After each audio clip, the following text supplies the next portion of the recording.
Ya teman-teman, kita lanjut lagi cerita novel kita, Gaspol. Episode 46. Monica yang sudah marah tidak mau mendengarkan penjelasan dari mereka yang terus meronta memohon ampun. Wanita itu mengambil semua fasilitas dari Jason, mulai ponsel, uang, kartu kredit, kartu debit, kunci mobil, bahkan sampai pakaian pun Monica sita. Monica beritahu kalau selama ini dia diselingkuhi, bahkan suaminya punya 2 anak dengan selingkuhannya. Bahkan dengan uangnya Jason menghidupi mereka, bahkan tertutup dengan rapi. Monica mencekal dagu Jason. Mukanya merah, aura gelap menyelimuti wajah wanita tua tersebut. Lu sudah berani mempermainkan gue dan pernikahan kita. Kurang apa gue, ha? Semua yang menginginkan sudah terpenuhi, dan gue paling benci pengkhianatan. Suara berat dan mengerikan terdengar di telinga Jason. Semua barang-barang ini milik gue, jadi gue ambil semuanya, ucap Monica sambil berjalan keluar. Mulai hari ini juga lu tidak berhak atas semua milik gue. Dan rumah gue juga najis untuk diinjak sampah masyarakat seperti lu. Surat gugatan cerai akan segera dikirim, jadi tunggu saja kedatangannya. Jangan sampai tidak menandatanganinya. Monica meninggalkan kamar hotel tersebut dengan langkah pasti. Tidak peduli apa yang dikatakan Jason padanya.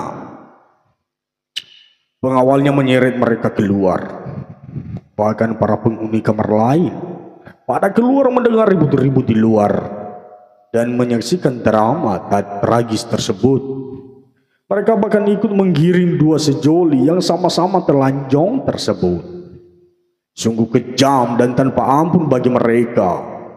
2 sejoli itu diikat di sebuah tiang besar di depan hotel. Bahkan tubuh 2 orang itu terpampang jelas tanpa ditutupi sepotong kain pot. Jessica dan Gisline yang masih di sana berlari ke arah ibunya.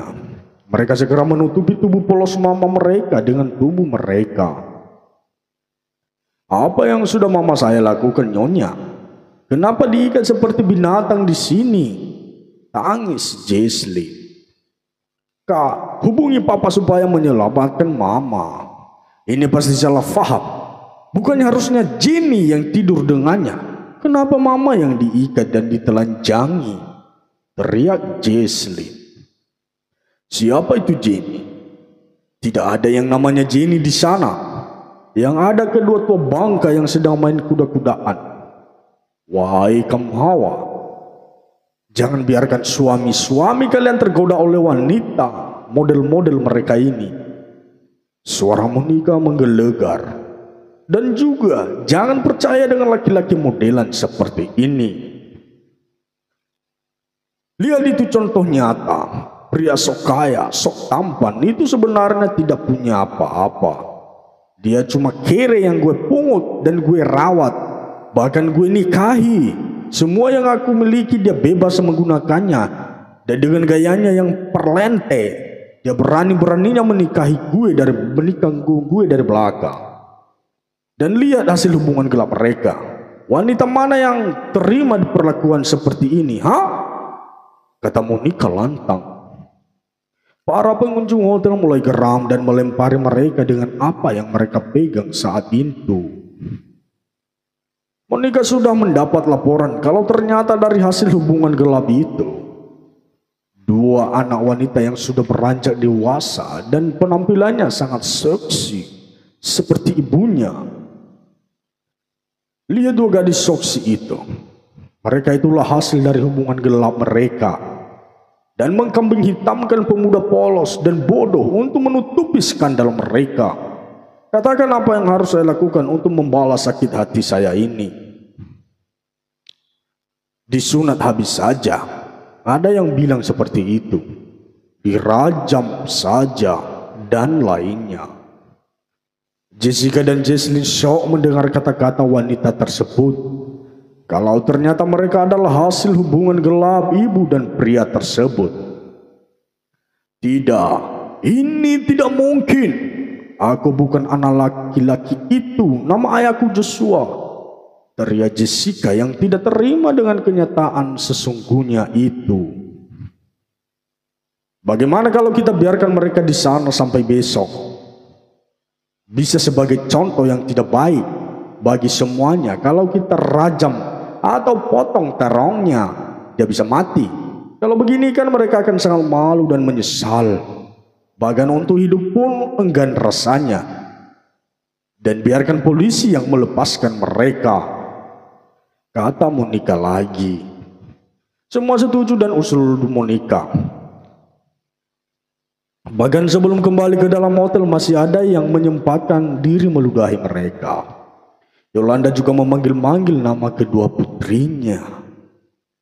Tapi Jessica dan Jesslyn yang masih belum percaya atas kebenaran yang mereka dengar langsung pergi meninggalkan hotel.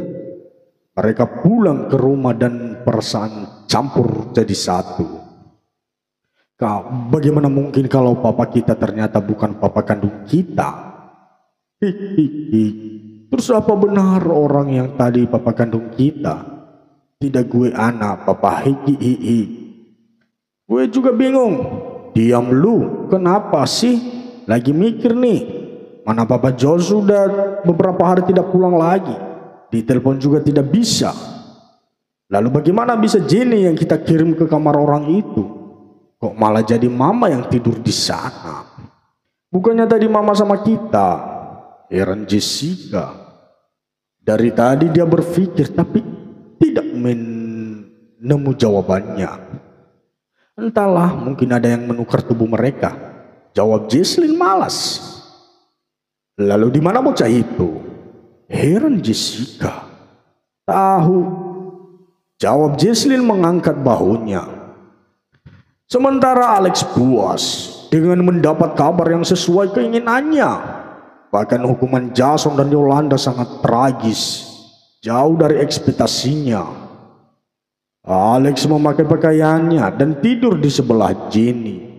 Dia siap kalau ketika Jenny bangun nanti gadis itu bakal marah dan membencinya. Pagi sebelum subuh, Jenny membuka matanya perlahan. Dia merasakan seluruh tubuhnya sakit semua. Bahkan diarea intinya juga sangat perih. Jenny menggeliat tangannya menyentuh muka Alex yang berada di sampingnya. Gadis itu spontan berteriak keras dan untuk kamar hotel tersebut kedap suara. Au! Jenny bangun dan terduduk. Dia mendapati tepuh atasnya yang polos dan dibukanya selimut itu. Jenny lebih shock lagi ketika melihat dirinya tanpa busana sehelai pun. Alex juga terbangun ketika mendengar teriakan Jenny dan duduk menghadap ke gadisnya. Apa yang om lakukan ke gue? Teriak Jenny. Maafkan aku terpaksa melakukannya. Aku sudah berusaha mencegahnya tapi semua terlambat. Alex mencoba menjelaskan. Katakan apa yang om sudah lakukan. Hah? Hihihi. Maaf, yang seharusnya tidak terjadi sudah terjadi pada kita. Kamu tadi malam dalam pengaruh obat perongsang. Yolanda memasukkan obat itu ke dalam minuman kamu dan mengirimmu ke seorang laki-laki parubaya. Aku mencoba menolongmu dan memberimu obat penawar, tapi pelayan hotel memberi obat yang salah. Kamu semakin terpengaruh obat itu dan menyerangku. Sebagai lelaki normal, maaf aku tidak bisa untuk menahan lebih lama lagi. Aku janji akan bertanggung jawab. Kita akan menikah. Ucap Alex perlahan, berharap Jenny bisa tabah. Hihihi, gue kotor, gue najis dan hina. Hihihi.